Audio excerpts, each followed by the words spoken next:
for joining me here on Sew Stitch Hex. Today, I'm going to be doing an interview with the Liberty Book Co's Alison. Hey! Feel free to introduce yourself to my viewers. Tell them a little bit about yourself and your shop. My shop is the Liberty Book Company. It's in upstate South Carolina. My name is Alison Bolton. I'm one of the two owners of this business. I've worked in bookstores for close to 20 years, and this bookstore in particular for 2 years, almost to the day. We opened a week ago, 2 years ago tomorrow. The best of the spooky season. That made no sense, but anyway, yeah, go ahead. So why did you want to open this bookstore particularly? Specifically, I wanted to, I didn't want to learn how to do something new. I've worked in bookstores for a long time, and the bookstore that I worked at before this was going out of business after 10 years, after 20 years in business. I worked there for 10 years. And I really wanted to keep working at a place like that. I wanted a used bookstore environment, and I really wanted to be something that I had a little bit more control over. And so I gave it some thought, and there were just so many of us that kind of felt the same way. We decided to try to keep the tradition of a local used bookstore going however we could. And that's what led to this. Lovely. And megalomaniacal tendencies. Very nice about the bookstore. I'm so glad you got to keep doing the things that you love, and you get to take on like your own shop after working in other one for so long. It's a big difference between working for yourself versus working for someone else, and it's a good difference most of the time, but I would be lying if I didn't say that sometimes I miss just the ease of being able to go into a place and just be told, do this today, and if you do that today, you have done everything you need to do. When you run a business, it's just a myriad of things. You're always, on some level you're always forgetting something, and there's usually not someone there to say, oh hey, make sure this gets done. You have to be the one that does that, and it's managing so many other people. Well, I don't manage that many other people, but it's more than yourself can feel like a lot. It can, and there's definitely just finding the right tone to strike, because I have, when you work anywhere for years, whenever you've worked for other people and you have any kind of retail experience, it's like, okay, well, I know the things that worked for me when I worked for other people and the things that didn't, and so I try to be the person that I wished that I worked for. So. That's a good way to learn. Hopefully. I have a lot to learn. So, with all the books and the store being your own, I feel like there's probably a big battle as the owner with competition, especially with online and during the pandemic. How do you feel that's affected your business? Oh, well, we would probably need to just take a couple of days for an interview for that. It's been a huge impact. We got a lot of benefit from pivoting our business model during the initial phases of the pandemic. We started making masks. If it weren't for the fact that two of the people who worked here knew how to sew really well, and were able to make that happen, we probably would be closed. That was a really just hard couple of months specifically.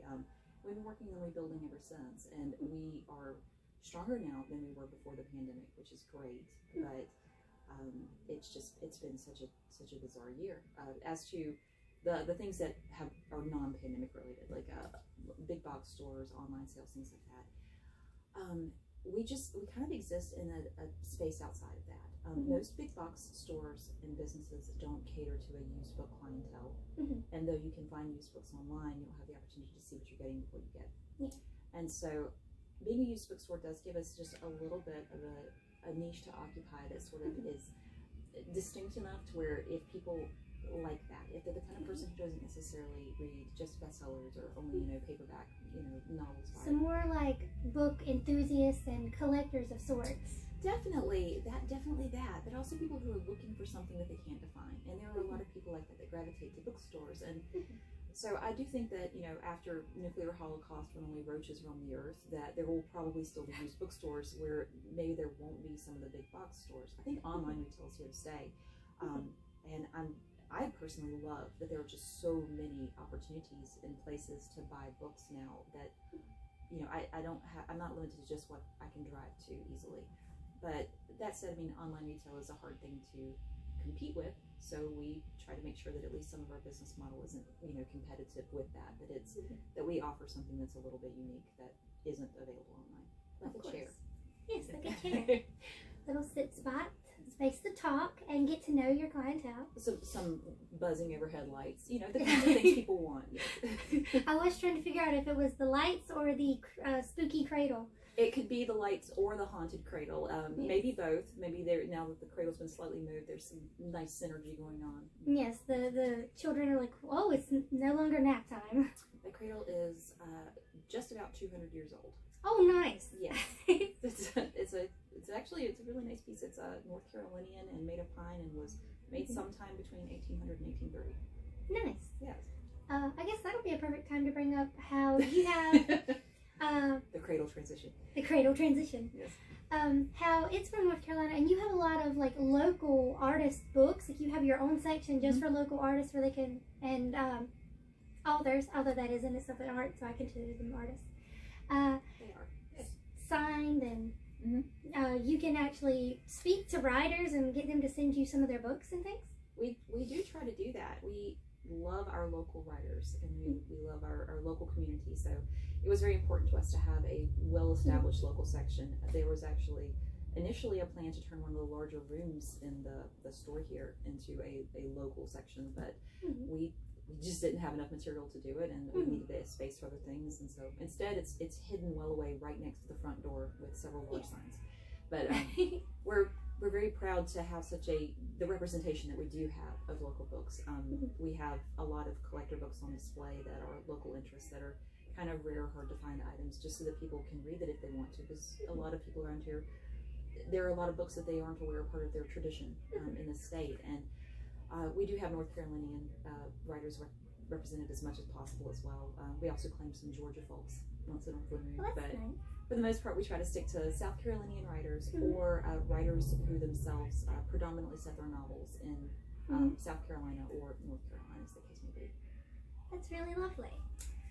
Do y'all have authors come in often to like the actual bookstore? We pre-plague, we did. We felt that it might be a bit reckless to do that in this environment now. So we don't. You don't want to kill off our writers. Exactly. We don't want people to die necessarily because of the bookstore. They can die in the bookstore. They can die from the curse on the book they purchased. But personality. Yes, it does. We need a little bit more chaos going on in here. As more with employees. Yes, absolutely. They're best employees there is. They knock books on the floor and don't pick them up and make noises at night.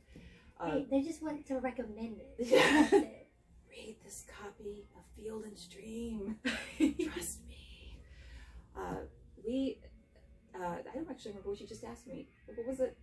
It was about authors being able to come to the store. Author signings. Yeah, I'm sorry. You're fine. We have a back building, and we're refurbishing it. We hope to eventually be able to host some author events in there that can get a little larger. We've actually got a local writer that is interested in hosting a workshop there, and so that was in discussion last year for this year. Obviously not happening at this point, but just postponed. It's postponed indefinitely, whatever that means. There'll be all kinds of wonderful things happening indefinitely one day.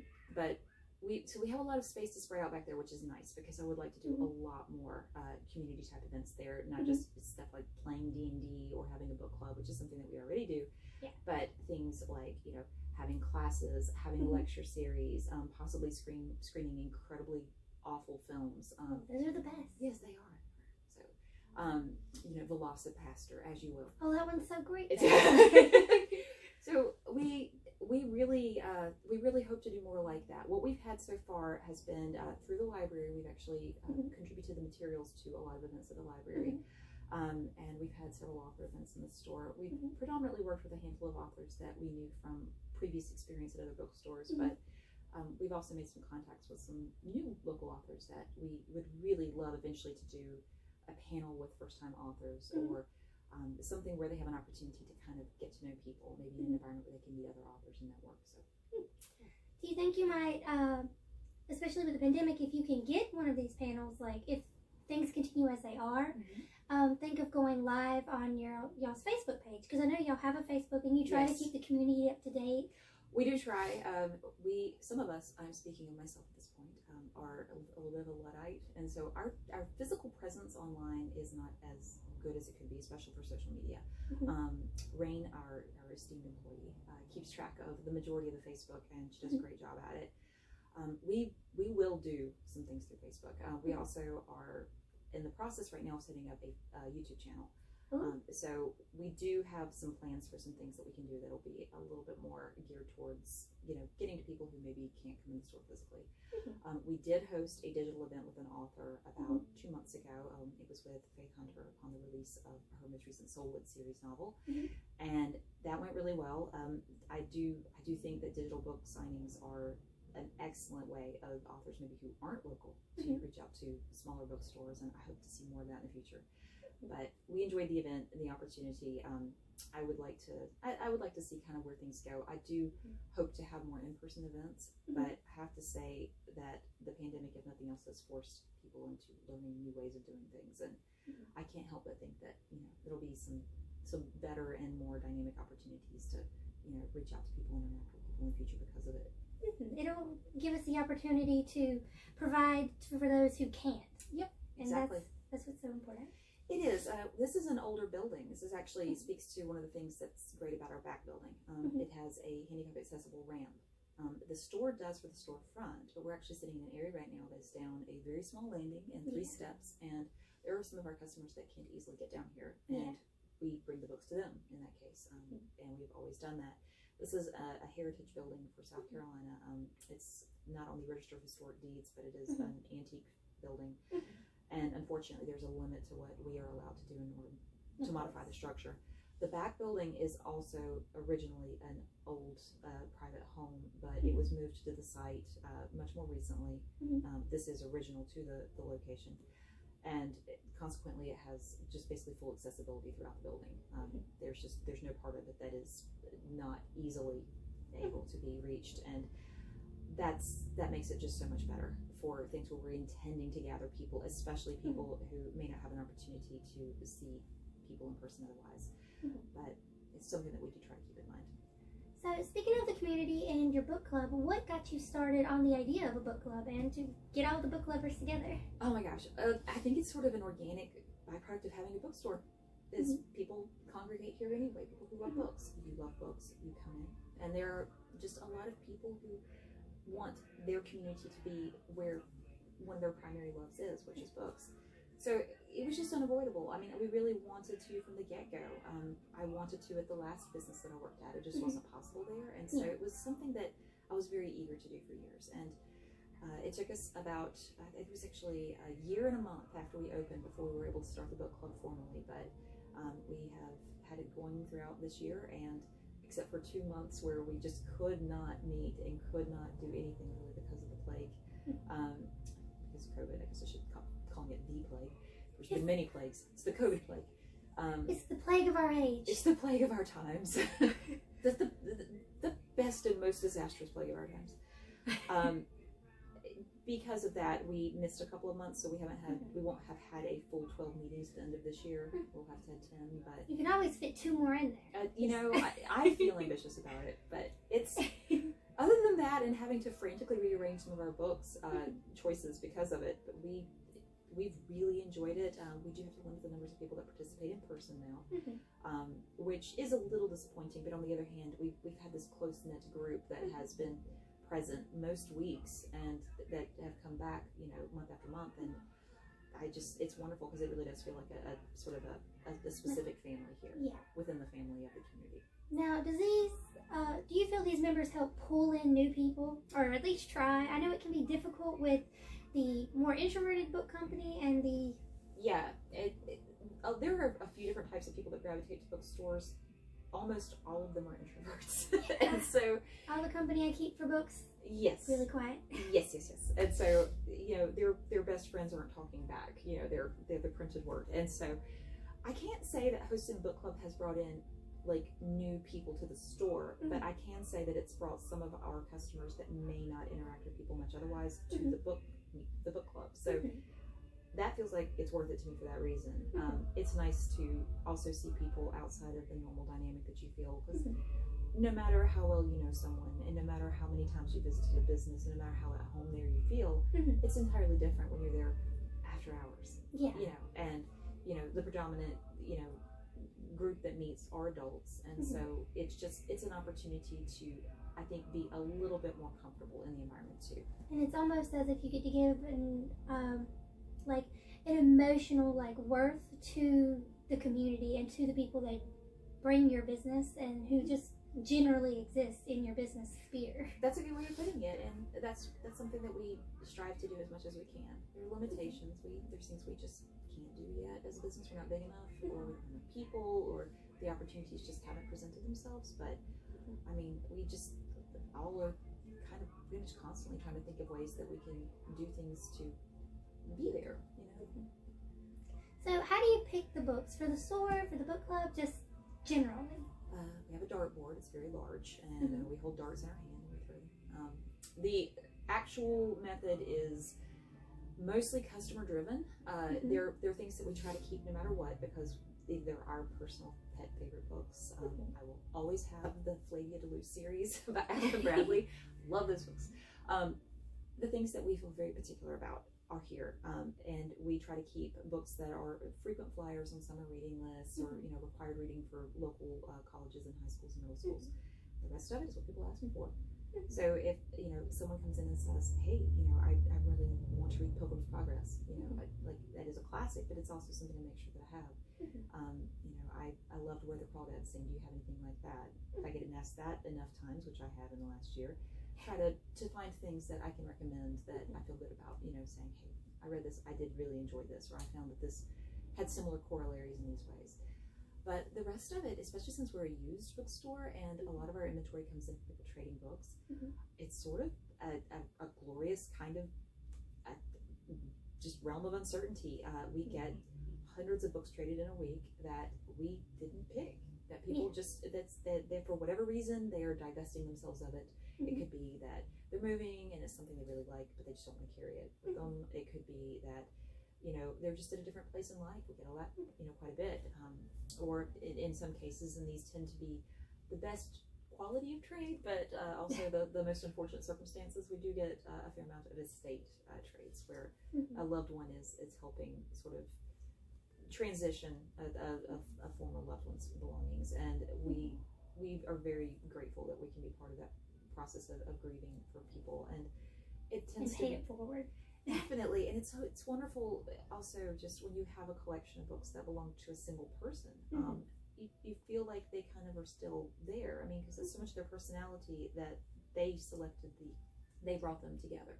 It's something they built intentionally, and so getting to find homes for those and pass those on to the next person that they belong with is it's something that we really do enjoy. I mean, it's definitely sad in a lot of ways, and it's usually part of the grief process of someone, but it also means that that book is living again. It's someone else, and it's wonderful every time you pick up a used book and you see someone's name written on the inside, or the date, or especially if it's an older book and it has multiple names in it. I'm more likely to buy those because of the sentimental value. I just know that it was loved well, and I want to love it too. Yeah, there's definitely that, and there's also that sense of it being something that's more permanent even than a person. That this copy of Les Mis has been around for, we'll say, maybe it's a newer copy. It's been around for only maybe 120 years.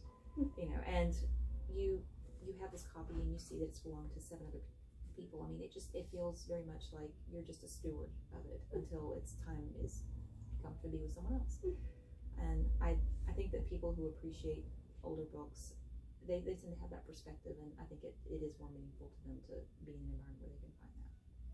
Now, what is the strangest book or the most interesting book you've received? Oh, okay. That's an impossible question to answer.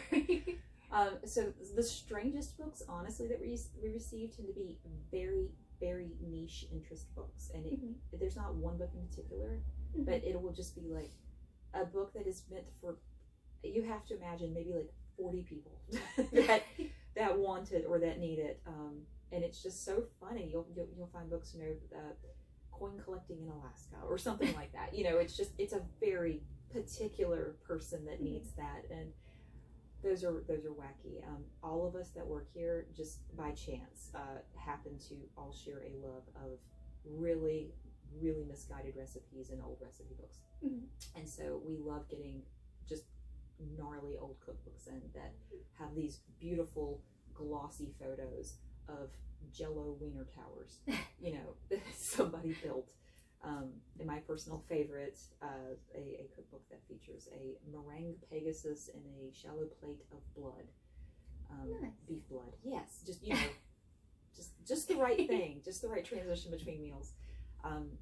We get a lot of antique books, and so some of the books that I find very interesting are just very, very old texts, and you know, especially if it's about history, or I love history personally, and so if we get a really old book that's either has a historical context, you know, specifically intended by what the book is about, or is an object of history because of its age, it's always very satisfying. And some of those can be very interesting, especially books that were written maybe in the midst of a conflict that wasn't resolved yet, so you get to see a perspective that's unique. And I think the oldest book that we've had traded in is from the late 1790s, and we've got quite a few books that are from the first couple of decades of the 19th century, and so those tend to feel very special and very unique and weird. Just, you know, regardless of what it's about. I mean, it's about algebra. It's still, there's something kind of about it that feels a little otherworldly just because of the age. Now, I want to mention how you do sell merch for your lovely store. We do. We have a website. It's thelibertybookcompany.com. And I'll link it in the description, of course. We also have a website, we have an Instagram account under Liberty Book Co., C-O, and Facebook page as well, all of which can be found on our website if you get that far. We sell t-shirts. We sell in the store here, we have leather bookmarks and cuffs that have our store logo on them, which is a crescent moon with the word liberty in it, so which is actually based on an 18th century Revolutionary War flag that was used in South Carolina. So it's, again, history lovers. And I wanted you to have a chance to briefly mention for people who do get to come into the store, they can create the discount account and they can donate books. Yes, they can. Okay, so about a lot of our inventory being used, people trade in books for whatever reason, and we actually offer an opportunity to set up an account in the store. We count the number of books you traded in on the lifetime of the account, and once it reaches a certain point, you get a discount. So you start out at 25%, and it actually goes up to 50% off of our used books. The discount doesn't work on new books, but for everything used in the store, which is about 60 to 70% of our merchandise is used, your discount will apply whatever point you're at, and the more books you trade in, the higher your discount goes. And it does give you the opportunity to give back to the community and to have a reward in return. We try to make it as rewarding as possible for people because we do appreciate the books that are traded into the store. Because again, it's stuff that we didn't pick out, you know. And if it was purchased by someone to read or given as a gift by someone to read, then you know it's obviously it's got an interest somewhere. So we may not have known about it, now we do. So we're very grateful for those, and we do try to make it as rewarding as possible to have an account at the store. Currently, we are offering the discounts on the used items. We do actually have some plans to roll out some new discount tiers for people in the future whenever we have more people that are at the higher levels. Is there anything else you'd like to tell us about your lovely establishment? Well, I don't know where I would start. Just to say that it's a privilege to have a business like this, and it's a privilege to have wonderful people who appreciate it, and we're just grateful for what we have. And we're grateful that we have your lovely store to visit. Thank you. It provides so much for the community, and it's so nice to have you. Thank you, Izzy. All right, thank you guys for joining me here on So Stitch X. This has been the Liberty Book Company, and Allison. And Allison. All right, I hope to see y'all next time, and I hope you get a chance to check out the bookstore. Thank you.